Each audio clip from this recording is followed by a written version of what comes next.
following podcast may contain some adult language. You've been warned.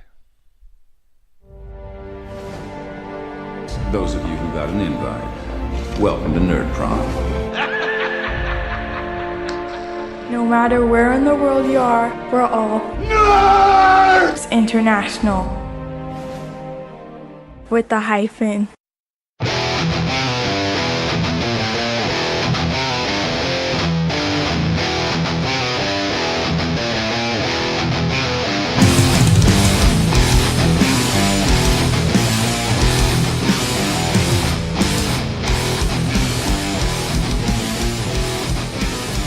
Welcome to Finding the Narrative, a Genesys RPG podcast. This is a show dedicated to the Genesys role-playing system from Fantasy Flight Games, a show in which we, your hosts, discuss all things Genesys from both a player's and a GM's perspective. I am Tony Fanning, and with me, as always, is my good friend and co-host, Chris Holmes. How you doing, homie? I'm doing good, and like I told you earlier, my friggin' Vikings got smoked today by the Bills, and that sucked. But I'm damn glad to be here, boss, so let's get going. Yay, sports ball. Oh, I mean, throw the thing, kick it. No, I know. I know. Well, you know what? I must say, I believe the Vikings were playing another sport. Because they sure the hell weren't playing football today, that's for sure. Those bastards. Anyways, let's see. So, yeah. What do you got for news? Nothing new. What? I don't think I have anything new, man. I mean, there were a couple. Get on the ball. Yeah, exactly. Give us some Android stuff or announcements or something. But there, I must say, if anybody's interested in the Legend of the Five Rings, they've got a couple more articles over there that they put out this week. I think their RPG department's really focused on that launch. I'm pretty sure they are. So yeah, nothing new. My cards, got the cards, I think, since the last time we talked, and the cards are kind of cool, though they're only 20 in a package, But that means probably more are coming, because they're like 80, 90 NPCs and monsters in the Terranoth book, so. Yeah. I'd like new ones, too. I know that's what I've been kind of seeing that buzz on the forums there, that people are wanting new stuff. More monsters. Give me Monster Manual number 2. Hit us with Splat books, damn it. Yeah, we have money sitting around just waiting to buy them. Honest. It's just piling up, and I'm starting a new job.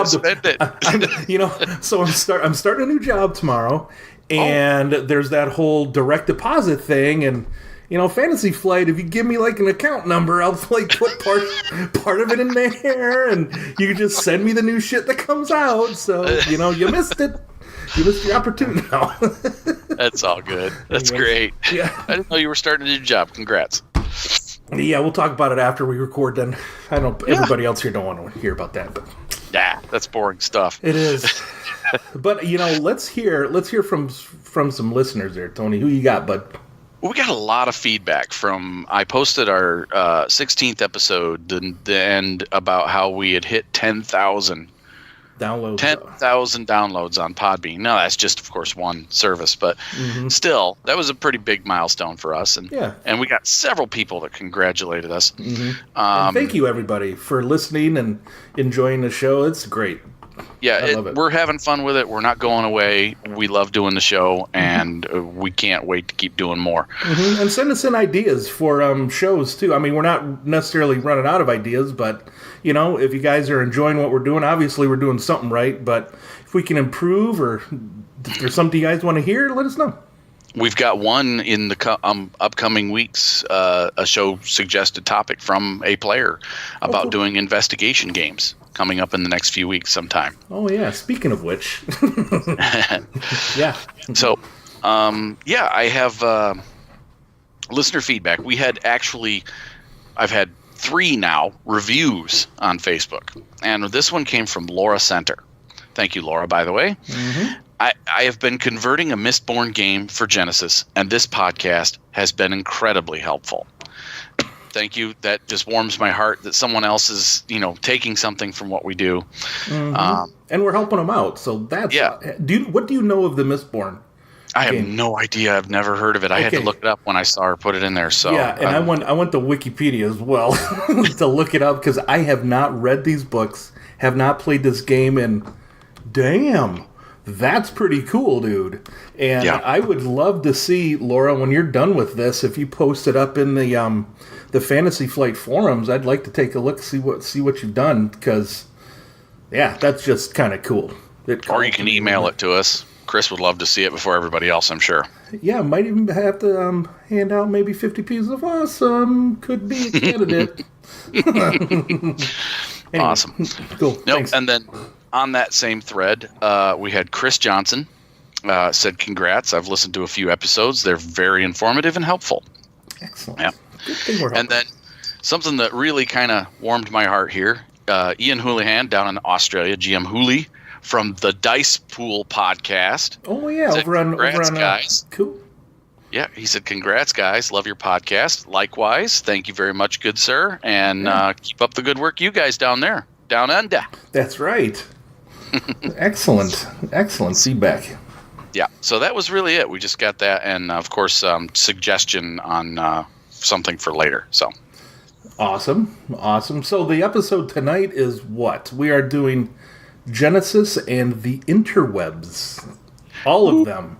Yeah. All of the them. Interwebs. So we're going to talk about how we run stuff on the internet, what other programs are out there besides what we use, and so on and so forth. So Absolutely. Yeah. So shall we go award somebody some 50 pieces of awesome? Pretty sure we're going to. Let's do it. All right.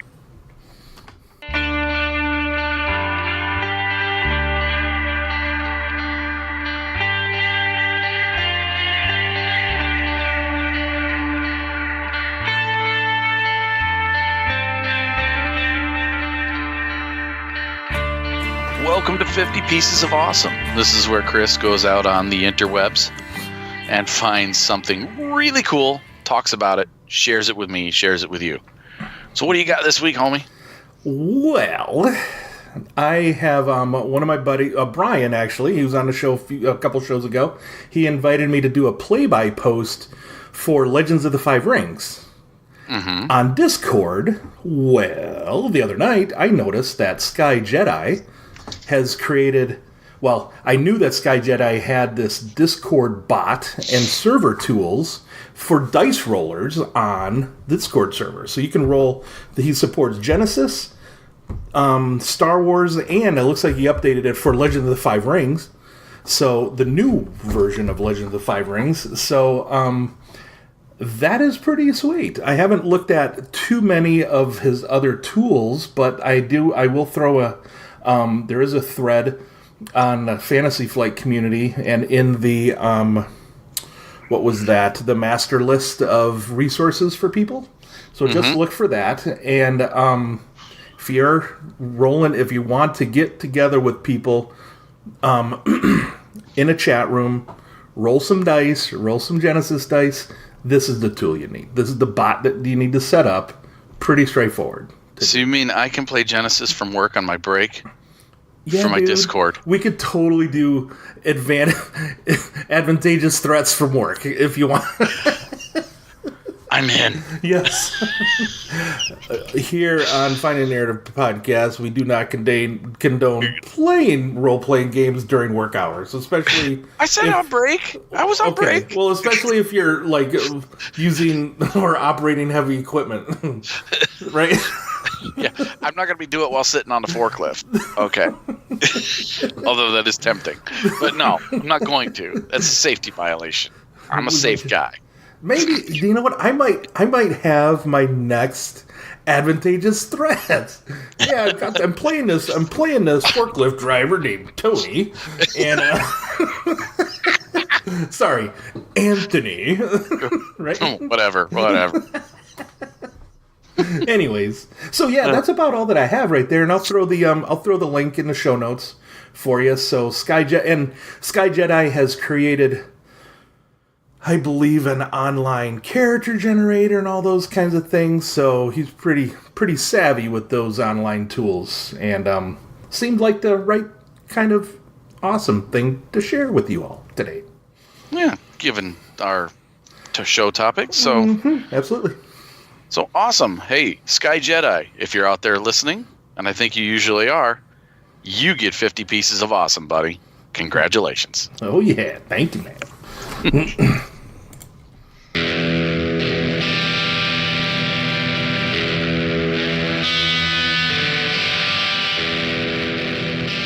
All right, everybody. Now the meat of the show in the book of called the Book of Genesis. I think my voice cracked there a little bit, but you don't have to open up your books of Genesis today because, you know what? We're going on to the internets. We're going on to the interwebs, and we're going to be talking about the tools Tony and I have used and other tools that are out there that we might not have used to role play remotely with people. So that's what we're going to be talking about in this section today. Yeah, so where do we start? Well, I think we start with the big one that you and I play all the time, pretty much. We play 2, 3, 4, 5, 8 times a week. I wish 8 times a week. But we use, we've been using Fantasy Grounds. Fantasy Grounds is great. Now, I'm a lifetime subscriber, so I bought the lifetime pass. And if you happen to be that kind of person that's willing to go out and drop over $100 or wait until it goes on sale for just under $100, which is what I did a couple years ago, you can get Fantasy Grounds and have a lifetime license, and you can run it for people anytime. It comes with D&D 5e, it comes with Pathfinder, and it comes with one other rule set. I can't remember what it is. They do have the core role-playing game. Yeah, core role-playing system. Now, those it comes with automatically. But you can go out and get free extensions that have been user-created for both Star Wars and for Genesis. And they run beautifully. Yep. You have the ability to put in images. You have the ability to put in maps. You can use tokens.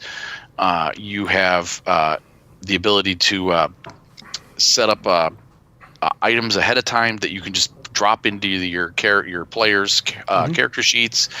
And characters want to roll skills. All they got to do is double click their skill, the dice symbol next to their skill, starts their dice pool, add in their difficulty dice, add in their situational modifiers of setback and boost, upgrade or flip story points. That's all there.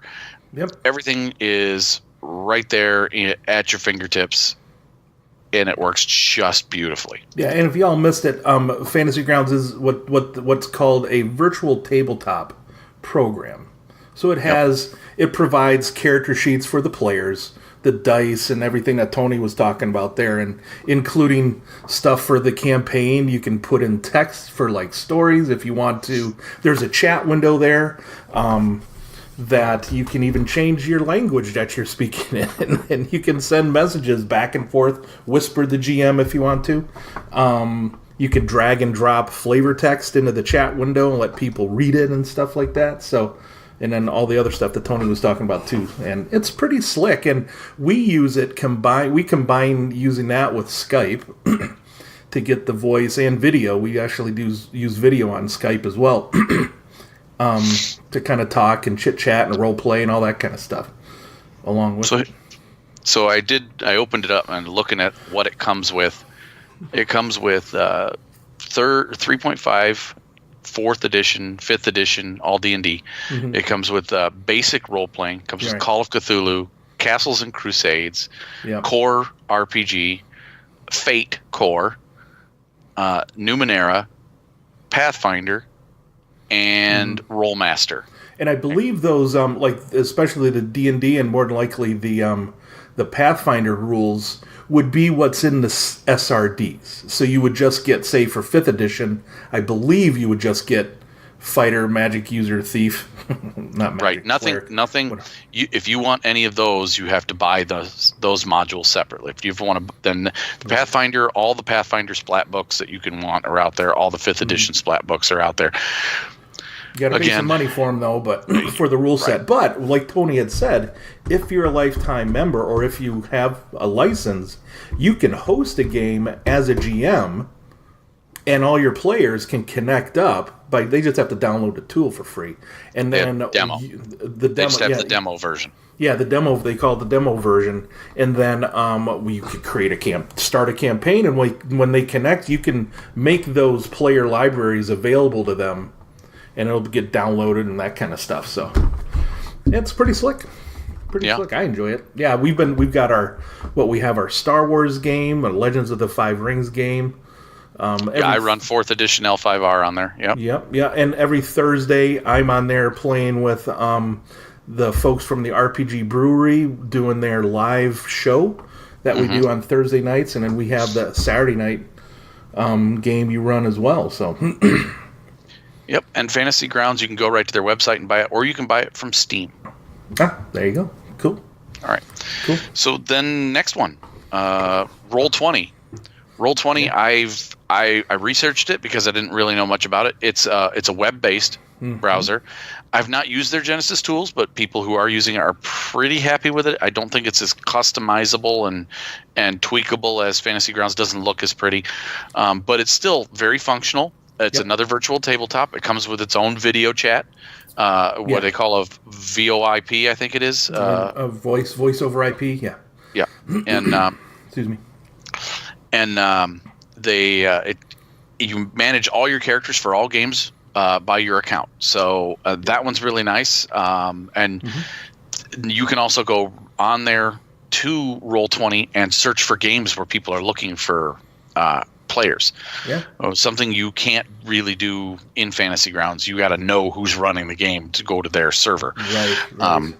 But in Roll20, you can actually search for a game where someone may. And if you just want to run a game and you're looking for people to play it, put it out there that you're going to be running this game on this date and this time on their site, and players can join.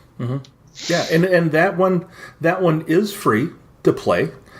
You can also there are also the tools to upload images, to create a campaign or an adventure, and on the GM side you can kind of link different quote unquote scenes, if you will, and clicking on them will bring up, like, say, a new map with new layers, and it does the Fog of War. Which Fantasy Grounds does too. Just not as well. Yeah, I haven't played around with that too much. They also have a 3D map tool on Roll20 that now this is for the subscriber level. If you start getting into these add-ons, these are subscriber level, but they do have 3D dynamically lit maps. I've seen Jamie Pearson use them. Where if you light a torch in the room, it lights up a certain area in the room based on the lighting of the torch, and so that people can see it. Or if there's a bonfire up ahead and it lights up an extra large area, then that shows up on the map as being lit. Yeah, and if you subscribe, there's you can do some development on there too, where you can create your own character sheets. I created a couple of years ago, I created a Black Hack character sheet and ran that. We had a group here that we were running a little bit of that every once in a while. So yeah, those tools are available. Yep. Do that. Yep. And then, so that's Roll20. I don't use it very much. I mean, I've used it for one game. Didn't even really know how it was until I started playing with it with that game, and then I researched a little bit for Genesys and how it works for that, and I still prefer Fantasy Grounds. Yeah, me too. Now, there are rumors out there that someone is doing also a mod for Genesys to be usable on Tabletop Simulator. Okay. I know Star Wars is available to be used on there. Star Wars RPG, also you can play their miniature games, X-Wing. You can also play Star Wars Destiny, things like that on Tabletop Simulator. Which you can get off, I think you get that off of Steam. Yep. But I don't think the Genesys version is out on there yet. I could be wrong. I didn't find anything, and maybe I just didn't look in the right places. Gotcha. But either way, if you are a Tabletop Simulator person and you love Tabletop Simulator, your fingers should be crossed because it's coming. Yeah, there you go. That's good. What's next? Well, next, and we had mentioned this before. We mentioned the tool that we use for talking and voice, which was Skype, but we also have used Discord. And this was where that Sky Jedi's dice roller bot is, where you can use that. And you don't necessarily have to do a what do you call it? Like a virtual tabletop. You could do a text-based game, which I've done in Fantasy Grounds. We didn't have voice going, but we did do a Deadlands game. Jamie from the RPG Brewery ran one for a few of us. I was a little reluctant at first, going, oh, I just have to type in everything I want to say. But I must tell you, I was quickly immersed into my character. Yes, I used the I word. And it was surprisingly awesome, I must say. There was at the end of that first session, or maybe the second session, there was a gun battle, like there was a showdown outside, high noon, and that was even stressful too. By just seeing the text and reading the text, we weren't talking, just reading what was going on and what was happening. We're like, I was kind of leaning in, going, "Come on, what happened?" It was kind of cool. So I kind of recommend that. That was pretty cool. Cool. Yeah, man. Yeah, birds. So, I've never done any play-by-post stuff. I tried the play-by-mail things back when I was a young kid. A little kid? But, yeah, when I was like 13, I'm like, oh, I do this play-by-mail D&D thing. This seems really cool. That wasn't necessarily like a play-by-post. Now, play-by-post is where you would go to like a forum and you would post your role-playing response. Right. Well, wait a day or two, but but it's a text-based. A text-based, yeah.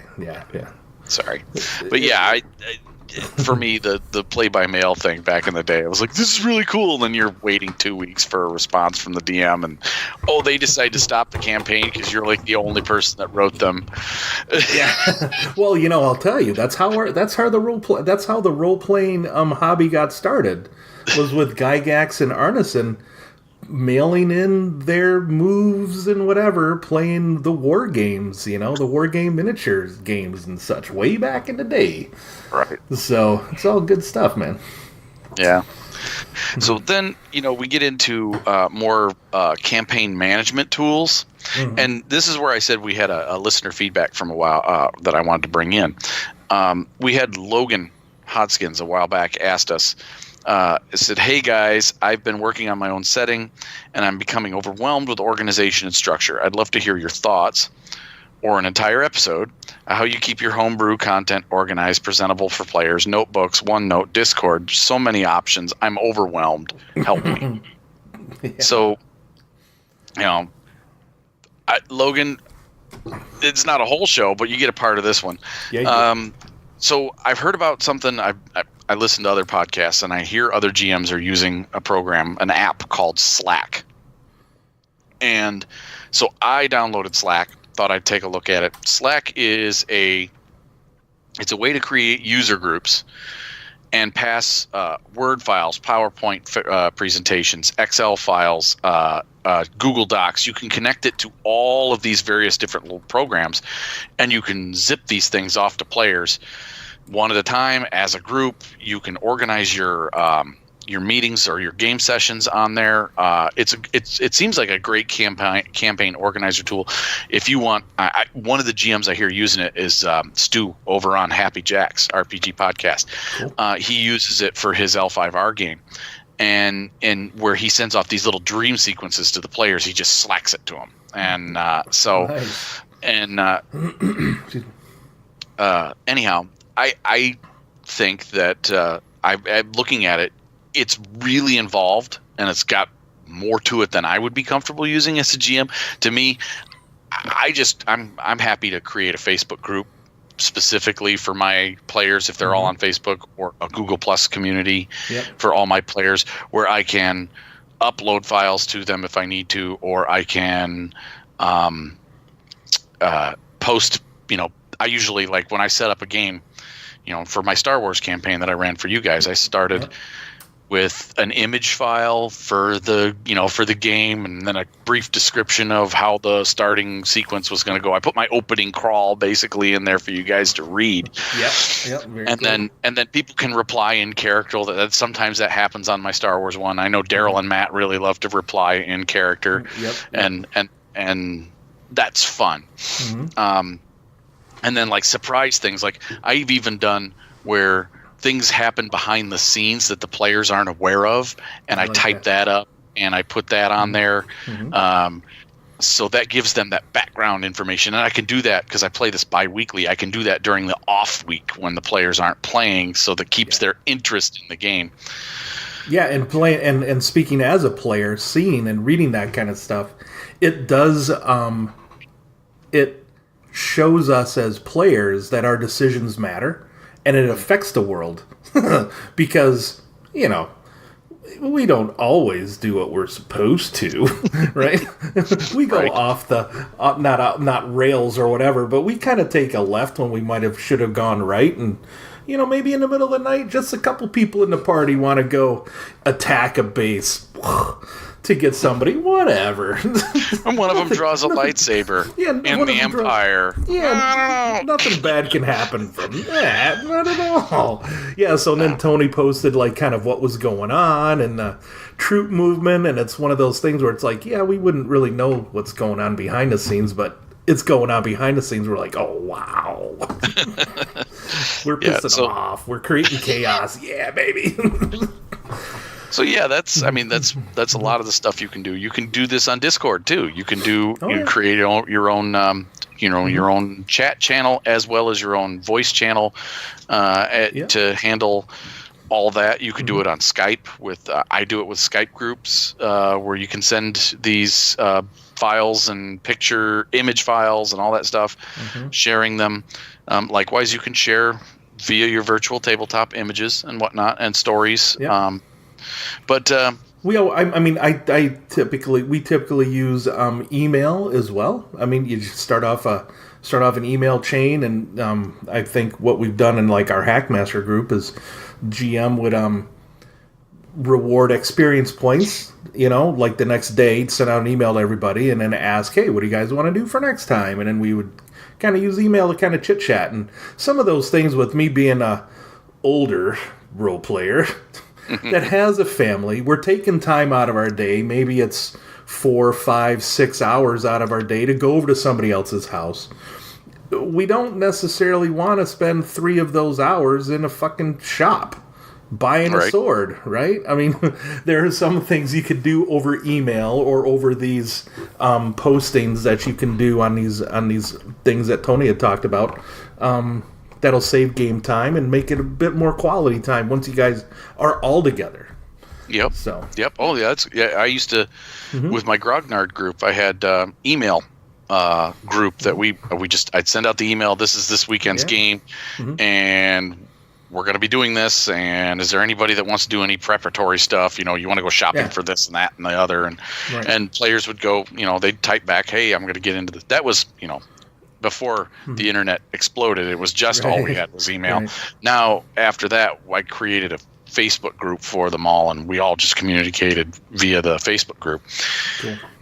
But I got to tell you what I did for them, because I ran a 2-year Pathfinder campaign for them, in which there were each time we had a game. Now, we were playing about once a month, and each time we had a game, I would do this I almost want to say like a 3-page mini story of the gods and how they were communicating the various gods and the games that they were playing that were using players and creatures on the map as pawns. This was an epic game. It went all the way to like 25th level. Oh wow. And mythic level 9, I think it went. It was a freaking huge game. We played either once or twice a month, and so you're doing like some 1980s Clash of the Titans shit, Clash of the Titans stuff, right? And yes, weren't they looking down and yes, it was like Yes, exactly like that. It was like the gods. They were having these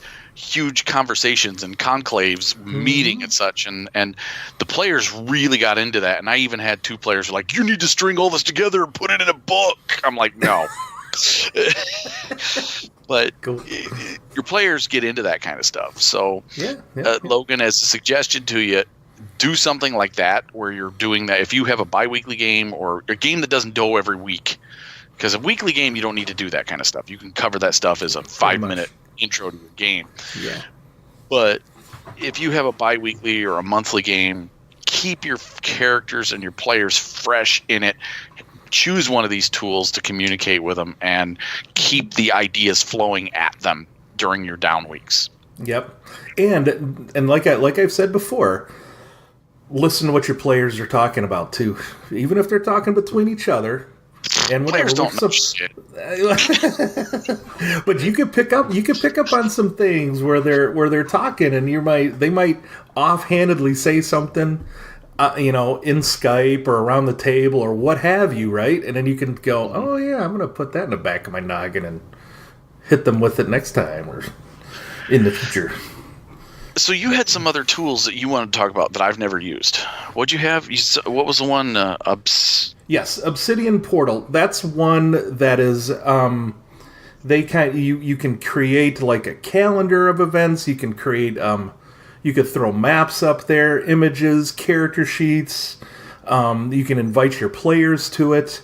It's like a campaign organizer, if you will, I guess. There was another one that I had looked at. I may have bought a lifetime subscription to this one too, called Epic Words. Mm-hmm. It's a home for your RPG. Now, I haven't looked at this recently, so I'm not sure whether it provides a what do you call it? A system for like Genesys or anything like that. Well, actually, the systems that it does do. Let's see. Oh, wow, there's a crap ton. Feng Shui. Oh, my gosh, they do Feng Shui. They do not. I still haven't Genesys. Played that yet. They do not have Genesys listed up here. But, anyways, that's another one. That's that one, Epic Words. I thought that Stefan on the Dragon Toolbox, he threw something out to us. Sent something to me recently, but I don't know. Sorry, everybody. If I find it, I'll throw it in the in the show notes as a link too. Oh, here we go. It's called Scabbard, an RPG campaign manager. Nice. Yeah. So I'll throw a couple of these. I'll throw a couple links up there for you guys there. And if any of these call to you, Logan, do it. Use it. All right, man. Well, yeah, that's about thanks for the message on the way back there, Logan. I did send you one back telling you we'd take a while to get to it, but we would, and we did. Yes, we did. Yes, we did. So yeah, hey, and everybody out there, if we haven't hit on a tool that you use, email us and let us know, and we'll bring it up and share it.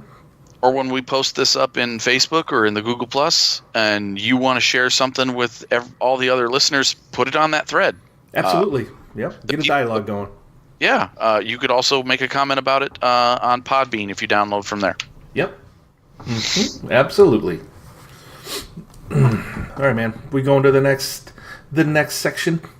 Yeah. Right. Setting the tone. Let's do it.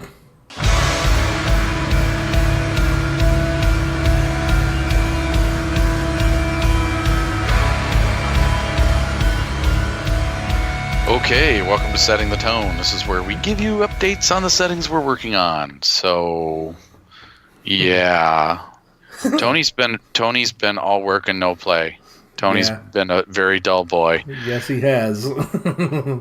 I have to get these adversaries done for Middle-earth, which I promise to have at least a couple of them done before the next show. Yep, and I have a few that I have to do for my part of the adventure I'm running as well to add to that. So I'll get those to you. Yeah, you can hold on to those until after we're done with the running it. Well, that's true. Yeah, that's true. And then you're still working on Fantasy Ground stuff, or have you been busy too? Recently I've been working on the last show, around the last showtime, the last couple weeks I had worked on updating the You finished the player's library. I finished the player's library for Terranoth, right, and I was moving over to the core book to put in that stuff and the different settings, and then I realized I only had a couple weeks to get prepped for the Jewel of Yavin that I'll be running on Thursday nights for the brewery show, so I've been working on putting Jewel of Yavin into Fantasy Grounds there for that game. Right, recently. and I did take, last week I took a break during the whole week of last week, before last weekend, to get everything in for my Deep Madness game for NivCon. So I had a lot to put in for that I didn't get. But anyhow, we'll talk about that later. Yep. Well, I had a question for you. When you're doing the Fantasy Ground stuff, were you planning on putting in like any user created stuff, like any of like the Genesys Talents Expanded or anything like that? That is a big book for the Genesys stuff. Yeah, no. I probably I don't know if I will. If I'm feeling saucy and I have time that I'm not working on anything else, I will probably start putting in those talents. Which would be great to have all of those in there to have available. But no, I was just gonna put in the ones out of the core book, most definitely. And then because there are a lot of books, there are a lot of talents on there. Okay. Well, I was just curious. All right. Well, and then Primordial Machina, our setting that we're doing together. So really haven't done any work on it. Nope. Chris and I have both just been surfing the interweb for images to give us spark ideas and whatnot. Oh, we have a lot though. Oh man, some of the images we've been finding out there on Pinterest are just so evocative that we've been saving dupes to our board there. And seen a couple people follow the board too, so that's kind of neat. Don't know if they're listeners or not, but if you are, hope you're enjoying it. Yep. If you're looking for it, it's on Pinterest and it's Primordial Machina. You can see some of the images we're putting up there that we're going to try and use. We may not use all of it, but we're going to try and use some of it. I think more than anything for me, it was a matter of and inviting you to the board so that you could throw things in there was just so that our vision of the setting kind of is lining up, and we're saving the same pins, so yeah. It's pretty much lining up. It's pretty cool stuff, man. Pretty cool. All right. Well, I promise I'll get more work for the next update so that I can talk about stuff. I do have something I could have brought to the table that I did work on, but I'm saving that for something else. And you know what it is. Yeah, and once you get that to me, then will more than likely inspire me to get back to Primeval Thule and button that up a bit, because I had started on reworking the player's guide with GM Binder, and getting back to that would be fun to do too. So okay, cool. Well, so that's it for setting the tone. Shall we move on over into Advantageous Threats?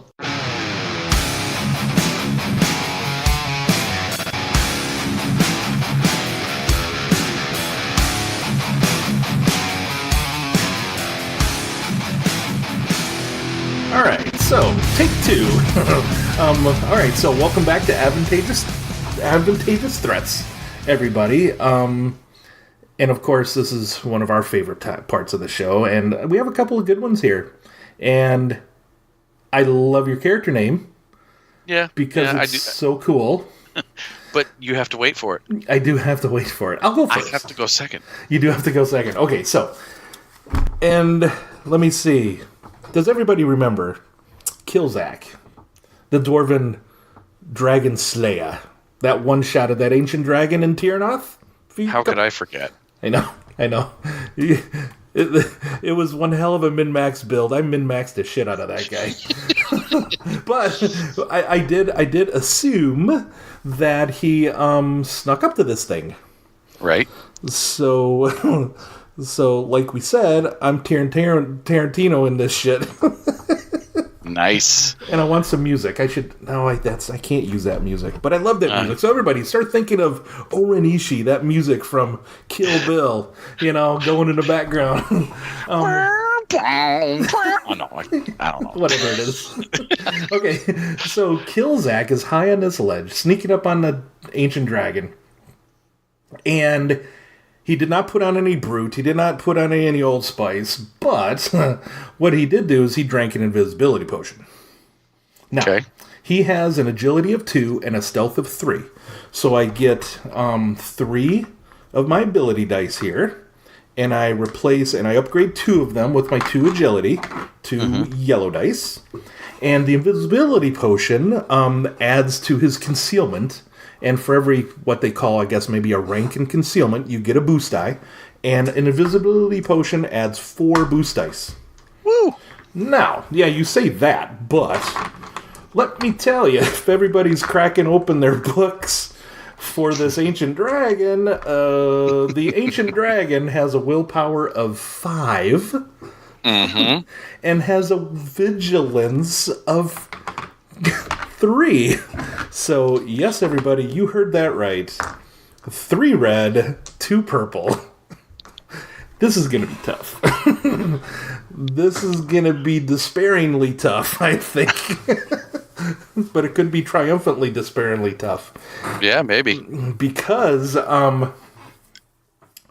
this is part of this story, and since we Tarantino'd it, I'm going to spend a story point and upgrade this last green die to a yellow. So I have a 4 blue, 3 yellow. What do you think, Tony? Setback die, easily. Yep. You're a dwarf. You stink. That's probably 2 then. If he's a dwarf. What do you think? 1 or 2 setback dice for the dwarf? Well, it depends on how much beer foam is in your beard. I'm going to give you just 1. Maybe you knew you were going to hunt a dragon today, so you didn't drink as much beer last night. Well, there's that. Or maybe I knew I was coming to kill a dragon, so I did get sloshed. I'm so fucking stupid. Yes. We call it bravery juice. Yes, bravery juice. Made from Mithril Hall. Awesome shirt, by the way. Thank you. And then, of course, I am going to spend a GM story point. I wonder why. Okay, this is a big pool, man. Yeah. Okay, so we have 4 boost dice, 3 proficiency dice, 4 challenge dice, 1 difficulty die, and a setback die. Yes, everybody, if you can hear that, that's all of them. You mean they all still fit in your hand? Yes, they did. Rolling it on the good book of Genesis. And I'm seeing lots of failure and not a whole hell of a lot of successes. Oof, this is going to hurt. All right. That's a lot of dice. A lot of failures, but lots of advantage. Okay. So, however, he is triumphant. He failed with 1 advantage and 1 triumph. All the dice, I mean, there was failures on all of the red dice. Not to despair, though. I must say. It saddens me. I know it does. So you failed to sneak up on the dragon. Yes. But with your advantage, single advantage, yeah, maybe you were able to charge up quickly enough to catch him off guard? Maybe not so much to catch him off guard, but to maybe time it pretty good. I don't know. Maybe there was enough. I think it was, yeah. With the 1 advantage or 2 advantage, actually it's 2 advantage, I'm actually able to get the shot. I'm actually able to make the attack. Right? I'm actually able to give it a try. You only have 1 attack. Oh, I know I only have 1 attack. Oh, yeah. I only need 1 attack. As we said before. Okay, what about that triumph? Well,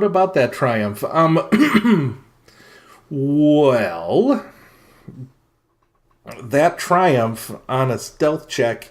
I have an idea. Sure. What do you think? So the dragon detected you, but he's looking the wrong direction.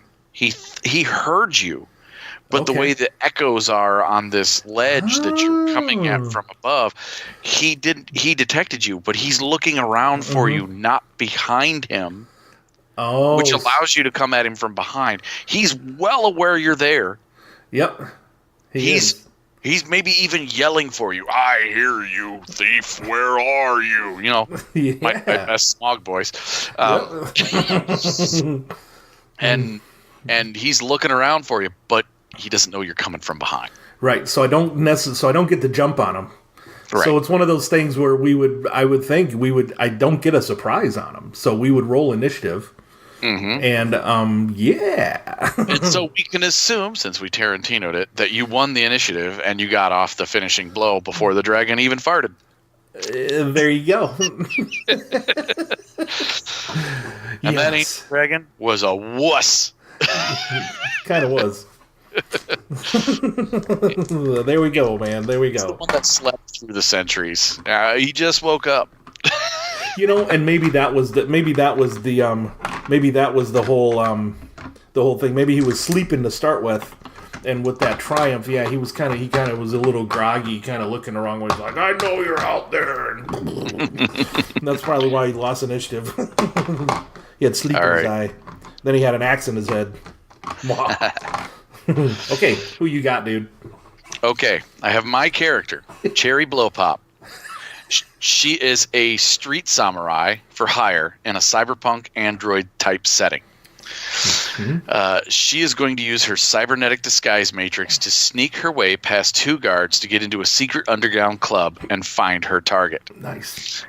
Okay, she has a stealth of 2 and agility of 2, but her disguise matrix...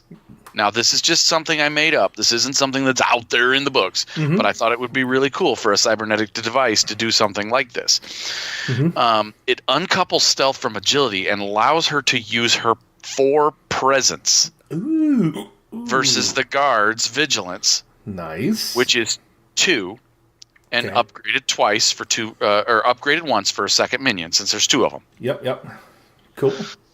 And it gives her a boost die for concealment. I like it.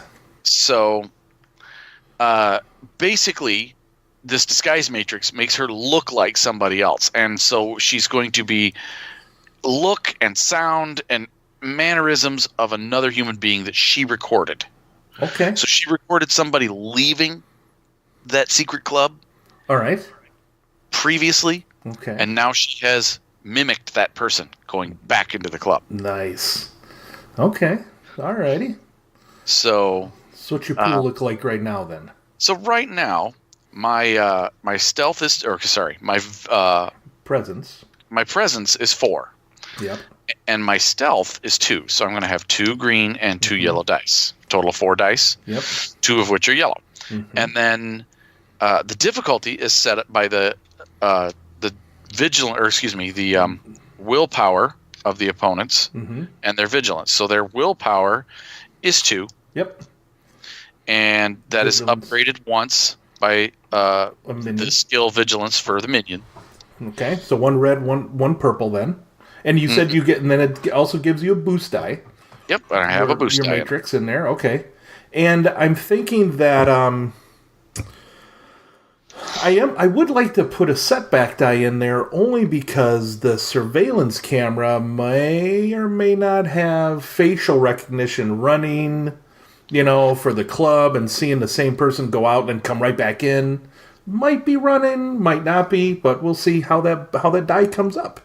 Is there anybody monitoring those surveillance cameras? Another guard, maybe? You know what? Maybe there is. So you could actually, as the GM, you could decide that that's a 3rd minion part of that group, and you could upgrade another die, giving me 2 red. Okay, so then instead of the setback die, then it'll be another red. Sure. Okay. Oh, you didn't want to do both? I'm thinking because the security camera is there, somebody. Well, you know what? Yeah, throw a setback die in there because maybe there's the facial recognition software going on anyways, and if somebody's not monitoring it, then it might not happen. But since there is, that works. Okay, that works. Well, I'm happy with my pool. I'm going to save my story points for the kill that comes later. Yeah, I'm happy with that one too. Okay, so let's see. Got to really shake them up. We want a good result. Okay, there we go. Oh! Uh-oh! Oh no! We have triumph and despair. Oh! All right, so I had that red cancels out that green, and that threat it cancels out that advantage. So grand total, okay. I have three successes. Sorry, because one the triumph. So 3 successes, no advantage, a triumph, and a despair. Okay, so you successfully. So your check was to get past the guards and into the club. So for that, you are successful. So, triumphantly so. What would you like to use your triumph? I have an idea for the despair. Okay. The person that I've mimicked is someone that is important in the club, so they get VIP treatment when they arrive. Yeah. So I'm like immediately going to be treated like a VIP, ushered, because I'm trying to get to my target. My target happens to be somebody that sits in the VIP area, so it's going to make it easier for me to get to that guy. Of course it is. Right. It'll definitely, that triumph will get you there. Mm-hmm. But on your way there, maybe doing the whole Chow Yun Fat and the whole, what is it, the... Replacement killers. Once you get up there, it was raining when you were entering the club. So your disguise matrix, whatever that mod or whatever was, it got a little bit of wet in it, and your disguise just starts flickering. It goes gzz, gzz, or almost kind of like a Total Recall kind of thing, where the face just nice. You know what I mean? So, but it gets you there. In front of the person and roll initiative, right? I'm not going to get the drop on him because of the despair. I think so, but the triumph gets you definitely there to the club, to the VIP area. But the despair, you won't get the drop on him. All right, folks, stay tuned next time because Cherry Blow Pop's going to pop some heads. Nice. Love that name. I think so. I normally don't play female characters because I'm a big fat middle-aged guy, because that would be weird. Yeah. However, somebody named Cherry Blow Pop, damn dude. There's nothing to be said. I can't play a dwarf samurai named Great Blow Pop. Right?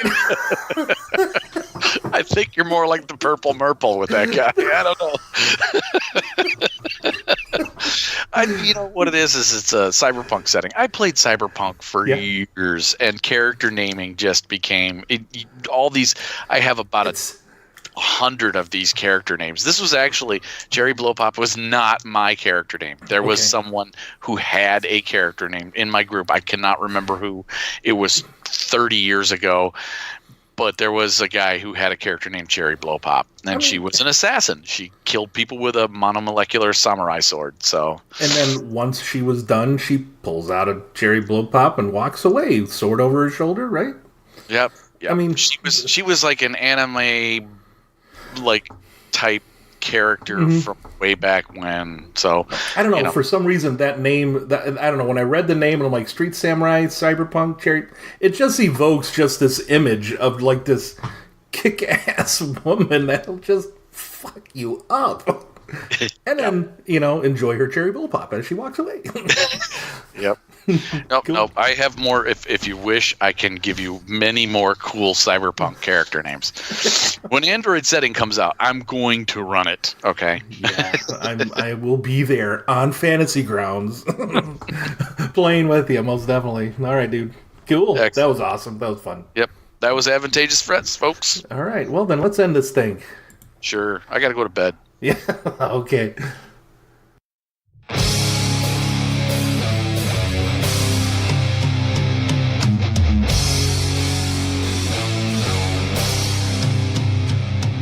Well, alrighty, everybody. That is our show for the night. I want to give a shout out to the RPG Brewery with Jamie and Stefan over there.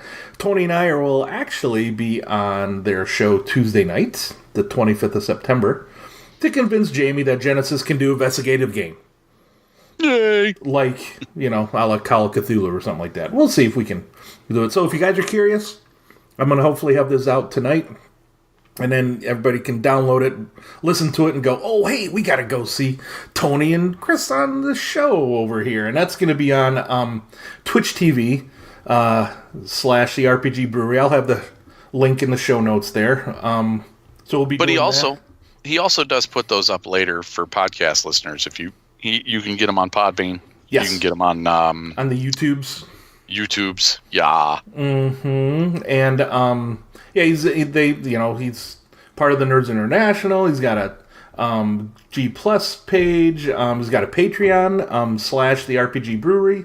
And they just got up to the level where he's putting the live plays back in the podcast format. And I highly recommend the Rise of the Rune Lord series. Yes, I did play in it, but it was so good. I think we went through the first book of Rise of the Rune Lords. It's Pathfinder. We were playing Pathfinder and such, and yeah, that was fun. And you can learn how Chris learned how to turn a dwarf into a shark. Dun dun dun dun dun dun dun dun dun dun. Yep. Yes. Stay tuned, everybody. Yeah. Oh, and then so that's it for that. So, dude, NivCon was last weekend. How'd that go? Wait. There's something else here you got in the notes. What do I have? Thursday night live play show. Oh, in the middle of stuff with Terranoth. Yes. So on Thursday nights, between 8 and 11 p.m. Eastern Standard Time, we play for this is the when the live plays happen and live streamed and everything. Stefan is running a Terranoth adventure right now. Nice. I'm playing a deep elf Templar. Templar, yeah. Pillar of the Nine, Order of the Pillar of the Nine, or whatever I made up. And then I am prepping and then after we're done with that, I think we have a couple more sessions for that. It's not happening this Thursday because I think he's got some peeps coming in town, but we'll be back a week from then. And then a couple weeks after that, I will be starting to run them through the Jewel of Yavin. It's set in the Star Wars role-playing game. Nice. Well, that'll be fun. Can't wait. Okay. So yeah, then you mentioned NivCon 2. It went well. I didn't, because I had to work, I had to cancel all the games I wanted to play in. Gotcha. Because I've been working since Labor Day every day. Oh, I haven't had a day off, and many of those have been 12-hour days. So that sucks. I've been very busy. But I did at least have my Deep Madness game. Cool. And that went really well. I had Mike and Ken out there, listeners. They listen to this podcast. Cool. They were great players. I had good old Daryl, our favorite RPG whore. Yes, he plays in every game. and then old Jimmy Fett. Awesome. So Jimmy, I had yeah. four players, and we had a blast. I ended up my adventure was probably written. Now this is the first play test of it. I didn't get to play test it before, so it was probably a little long, which is good. It'd rather it be a little long and have to cut some stuff from it than be short and never. Oh, whoa, that sucked. Right, 2 hours in, you're like, oh well, I don't have anything else. They're surrendered, guys. Good game. No, right to time. I ended up skipping a large chunk, the dream sequence and things like that. But it started out very suspenseful. We built suspense, cool. And I even had a couple of the players on the edge of their seats through the whole beginning of it with. Nice. Scary stuff going on. If I'd have had ambient music, I would have had like the Alien soundtrack playing in the background because it was just so eerie. That's awesome, man. But it was fun, and it went off as a blast as far as my game. I know some of the other games. Everybody had fun playing them. I know Jamie's Tales from the Loop was really fun for the players. Cool. I know there are a couple other GMs who had to drop their games because they end up having to work last minute also. So maybe wasn't as a big a success as our first NivCon. But hey, we're going to do another one. Probably March, February, April, somewhere around there. Look for it in the spring. NivCon 3. I'm sure I will run something Genesys. I guarantee it. I will maybe I've talked about possibly converting my D&D one-shot that I ran at Con on the Cob last year. Maybe converting that to a Terranoth game and running that. That was fun. So, but I would like to partake as well. But no, last weekend I had something going on. I wanted to play in that so bad, dude. It was, but life happens, still man. Out here. I still have it. Maybe sometime I'll run it in a way that you can, and great. maybe I'll tweak it down to get it to just the right level of crazy. Nice. The right level of crazy is always good. Right? So what else have we got coming up? Yeah, we have Con on the Cob coming up here on the 8th of November to the 11th of November in, what is it, Richfield, Ohio. That's right. Amazing. And the number of hours away from when I am touchdowning in what do you call it? Is hang on a second here. I'm calculating. Let me think. I'm doing my mental calculation now. 1,071 hours and 9 minutes. I will see you at the airport, Tony. Yep. Cool. So. I'll be wearing my Mithril Hall Gutbuster Brewery T-shirt probably. Me too. And that's 44 and a half days from now. Just in case you guys couldn't do that math. God, I can't wait, dude. Yeah, I know, me too. So. It's gonna get here so quick. I gotta get my adventure done quick before I know it. It's like, oh shit. Yeah, that'll be good. I mean, that's gonna be an action-packed week. It will. I can't even remember what I signed up for. I know I signed up for a few things, but hey. Yeah, there's all kinds of fun to be had. So, anyhow, folks. If you want to talk about the things we talked about, if you want to add to the stuff that we listed, maybe there's something we missed, or maybe you just want to say hi or call us or, send us a nastygram, whatever. You can get a hold of us. Email at findingthenarrativepodcast@gmail.com. You can talk to me on Facebook at Finding the Narrative. Finding the Narrative in the Nerds International with a hyphen network on Google+. Yep. And you can listen to us on all the fine places you listen to podcasts. That's right. Except SoundCloud. We haven't done that yet. Oh, man. I don't even know what that is. Me neither. I don't want to. Me neither. We added Google Play recently. That we did. Android folks can get that now, so. Yay. All right. That's it then, isn't it? Yep. I got another 12-hour day tomorrow. I got to go to bed. Yeah, you do. All right. So, on that note, this is Tony saying, keep rolling them bones. And this is Chris telling you all to remember the rule of cool and just have fun, everybody. Good night. Good night, Tony. Get some sleep, bud. I plan on it. All right.